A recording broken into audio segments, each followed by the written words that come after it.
नमस्ते बच्चों, आज की क्लास में हम क्लास 10th मैथ्स की एक्सरसाइज 1.1 के कुछ प्रश्नों को करेंगे, जिसमें हमारा पहला प्रश्न है कि निम्न संख्याओं को अभाज्य संख्याओं के गुणनफल के रूप में व्यक्त कीजिए। यानी हमें कुछ संख्याएं दी गई हैं, उनको हमें क्या करना है, अभाज्य संख्याओं के गुणनफल के रूप में क्या करना है, व्यक्त करना है। तो सबसे पहली जो संख्या है वो है हमारी 140। यानी 140 को हमें अभाज्य संख्याओं के गुणनफल के रूप में व्यक्त करना है। तो इसे करने के लिए सबसे पहले हमें एक बॉक्स बनाना होगा। इस बॉक्स में जो अपनी दाई साइड है इधर लिखने पड़ेगा 140, और इसको सबसे पहले सबसे छोटी अभाज्य संख्या से क्या करना पड़ेगा, विभाजित करना पड़ेगा। यानी इसमें सबसे छोटी अभाज्य संख्या क्या होती है अपनी 2। तो इसमें किसका भाग देंगे हम, 2 का। 2 का 14 में कितनी बार जाएगा, 7 बार, और 0 की 0। अब फिर से 70 में किसका भाग देंगे, 2 का। 2 का भाग देंगे, पहले 7 में देंगे, कितनी बार जाएगा, 3 बार। कितना बचा, 1 जो बचा है, तो ये कितना बन जाएगा, 10। 2 का भाग 10 में कितनी बार देंगे, 5 बार। अब 35 में ना तो 2 का जाएगा, तो 2 का नहीं जाएगा तो 3 का देंगे, 3 का भी नहीं जाएगा तो किसका देंगे, 5 का। 5 का देंगे, कितनी बार जाएगा, 7 बार। अब फिर से इसमें 7 का जाएगा, 7 एकम 7। तो यहाँ पर हमारे 140 के जो अभाज्य गुणनखंड हो गए वो हो गए अपने 2 गुणा 2 गुणा 5 गुणा 7। इसे हम घात के रूप में भी लिख सकते हैं। घात के रूप में कैसे लिखेंगे, 2 की घात 2 गुणा 5 गुणा 7। तो ये जो रूप है हमारा, ये है 140 के अभाज्य संख्याओं का गुणनफल रूप। ठीक है। अब हमारा अगला प्रश्न है दूसरे नंबर का, जो कि है 156। तो 156 के अभाज्य गुणनखंड किस प्रकार से करेंगे, वही बॉक्स बनाएंगे, यहाँ लिखेंगे 156। इसमें फिर से लास्ट में 6 है तो 2 का भाग दे देंगे, तो 2 का 15 में देंगे तो कितनी बार जाएगा, 7 बार। 2 7 14, कितना बचा, 1। अब ये हो गया यहाँ पर 16। अब 2 का भाग 16 में देंगे, कितनी बार जाएगा, 8 बार। अब 2 का फिर से देंगे 78 में, तो कितनी बार जाएगा, 2 का पहले 7 में देंगे, 2 तिया 6, कितना बचा, 1। ये हो गया अपना 18। अब 2 का भाग 18 में देंगे, कितनी बार जाएगा, 9 बार। अब 39 में अब 2 का तो जाएगा नहीं, क्योंकि लास्ट में क्या है, एक विषम संख्या। तो 2 के बाद किसका देंगे, 3 का। तो 3 का भाग अगर इसमें देंगे तो 3 एकम 3, और 3 का 9 में देंगे तो 3 9। अब 13 आ गया, और 13 अपने आप में क्या है, ये तो अभाज्य संख्या है। तो अभाज्य संख्या में इसी का किसी का भाग नहीं जाता, स्वयं उसी का जाता है। तो 13 एकम 13। यानी 156 को हम किस प्रकार से लिख सकते हैं, 156 को हम लिख सकते हैं 2 गुणा 2 गुणा 3 गुणा 13। 2 गुणा 2 गुणा 3 गुणा 13। और इसे घात के रूप में किस प्रकार से लिख सकते हैं, 2 की घात 2 गुणा 3 गुणा 13। तो ये हो गया हमारा 156 का अभाज्य संख्याओं का गुणनफल रूप। अब अपना तीसरा प्रश्न है 3825। इसके भी हमें क्या करने हैं, अभाज्य गुणनखंड। तो वही काम, सबसे पहले एक बॉक्स बनाएंगे और यहाँ लिखेंगे 3825। इसमें सबसे पहले आपको पता है कि हम 2 का भाग देते हैं, लेकिन लास्ट में 5 है तो 2 का तो जाएगा नहीं।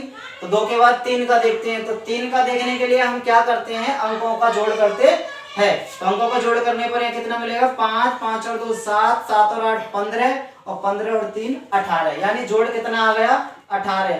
जोड़ 18 आ गया। तो जोड़ 3 से विभाजित अगर होता है तो इसमें 3 का भाग चला जाएगा। यानी 18 में 3 का भाग जाता है, अतः इस संख्या में भी 3 का भाग चला जाएगा। तो हम 3 का देंगे सबसे पहले।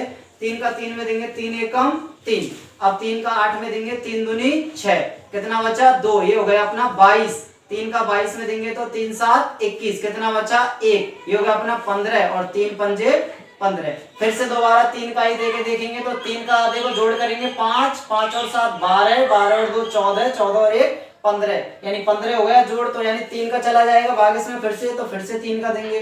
3 का 12 में देंगे तो 3 चौके 12। 3 का अब 7 में देंगे तो 3 दूनी 6, कितना बचा, 1। ये हो गया अपना 15। 3 का 15 में देंगे तो 3 पंजे 15। फिर से देखेंगे 3 का जाएगा या नहीं जाएगा, 5, 5 और 2 7, 7 और 4 11। अब जोड़ कितना आ गया, 11। 11 3 से विभाजित नहीं है, अब इसमें 3 का भाग नहीं जाएगा। तो अब 3 के बाद किसका देना है, 5 का। तो 5 का इसमें चला जाएगा, क्योंकि लास्ट में क्या है, 5। यानी एंड में यदि 5 या 0 होता है तो इसमें 5 का भाग चला जाता है। तो इसमें 5 का ही देंगे। 5 का पहले 40 में देंगे, 5 8 40, कितना बचा, 2। ये हो गया अपना 25। 55 25। अब 85 में फिर से 5 का चला जाएगा तो 5 का देंगे 85 में, तो 5 का 8 में देंगे, 5 एकम 5, कितना बचा 3, ये हो गया अपना 35। तो 5 7 35। अब 17 तो अभाज्य संख्या है तो 17 में किसी का नहीं जाएगा, तो इसमें 17 का ही देंगे, तो 17 एकम 17। तो देखिए 3825 को हम किस प्रकार से लिख सकते हैं, 3825 को हम लिख सकते हैं 3 गुणा 3 गुणा 5 गुणा 5 गुणा 17। 3 गुणा 3 गुणा 5 गुणा 5 गुणा 17। इसे घात के रूप में किस प्रकार से लिखेंगे, 3 की घात 2 गुणा 5 की घात 2 गुणा 17। तो ये हो गया हमारा 3825 का अभाज्य गुणनफल रूप। अगला प्रश्न हमारा चौथा 5005, यानी 5005 को करना है, इसके अभाज्य गुणनखंड करेंगे तो वही बॉक्स बनाएंगे 5005। तो देखिए 5005 में सबसे पहले देखो 2 का तो जाएगा नहीं, इसमें 3 का भी नहीं जाएगा, तो किसका देना है 5 का। तो इसमें 5 का देंगे तो देखो 5 का 5 में देंगे 5 एकम 5, और 0 0 और 5 का फिर से 5 में देंगे तो 5 एकम 5। अब 1001 में देखो 5 का तो जाएगा नहीं, अब तो 5 से आगे ही जाना है, तो 5 के बाद कहाँ जाना है अपने 7 पे। तो 7 का देके देखते हैं, इसमें 7 का देंगे तो 7 का इसमें चला जाएगा, तो 7 का देंगे तो देखिए कितनी बार जाएगा, 7 का 10 में देंगे तो 7 एकम 7, कितना बचा 3, ये हो गया 30। 7 का 30 में देंगे तो 7 चौक 28, कितना बचा 2, ये हो गया अपना 21। 7 का 21 में देंगे तो 7 तिया 21। इसके बाद अपन 7 का दोबारा से देके देखते हैं, तो देखो 7 दूनी 14, 3 बच जाएगा, मतलब 7 का नहीं जाएगा। तो 7 के बाद हमें किसका देना है, 9 का नहीं देना है, क्योंकि 9 कैसी संख्या है, भाज्य संख्या, तो किसका देना है 11 का। 11 का देके देखेंगे तो देखो 11 का चला जाएगा, इसमें 11 एकम 11, कितना बचा 3, ये हो गया अपना 33। तो 11 तिया 33। अब लास्ट अपने पास 13 में देना है, 13 अभाज्य संख्या है, तो इसमें किसका जाएगा, केवल 13 का ही जाएगा, तो इसमें 13 का भाग देंगे तो 13 एकम 13। यानी 5005 को हम किस प्रकार से लिख सकते हैं, 5005 को लिख सकते हैं हम 5 गुणा 7 गुणा 11 गुणा 13, 5 गुणा 7 गुणा 11 गुणा 13। तो ये हो गया इसका 5005 के अभाज्य संख्याओं का गुणनफल रूप। तो बच्चों हमारा पहले का जो लास्ट प्रश्न रह गया है 7429, यानी इसके और अभाज्य गुणनखंड हमें करने हैं। तो सबसे पहले बॉक्स बनाते हैं 7429। तो देखिए बच्चों इसमें अपन भाग देके देखेंगे तो देखो 2 का तो जाएगा नहीं, क्योंकि लास्ट में 9 है।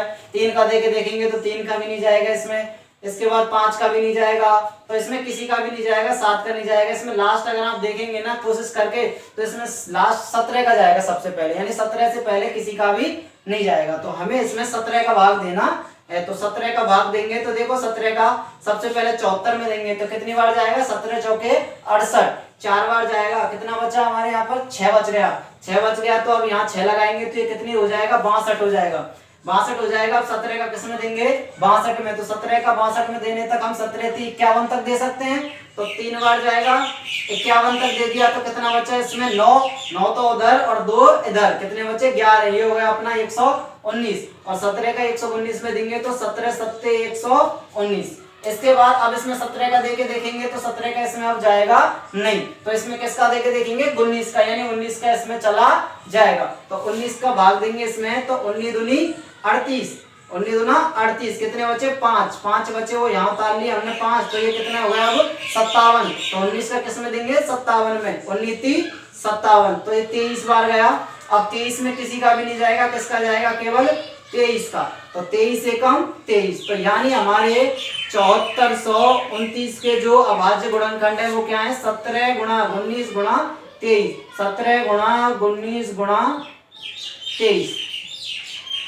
तो बच्चों आज की क्लास में हमने जो भी पहला प्रश्न था उसके 5 पार्ट कर लिए हैं। आगे के पार्ट के लिए बने रहिए इस चैनल के साथ। धन्यवाद।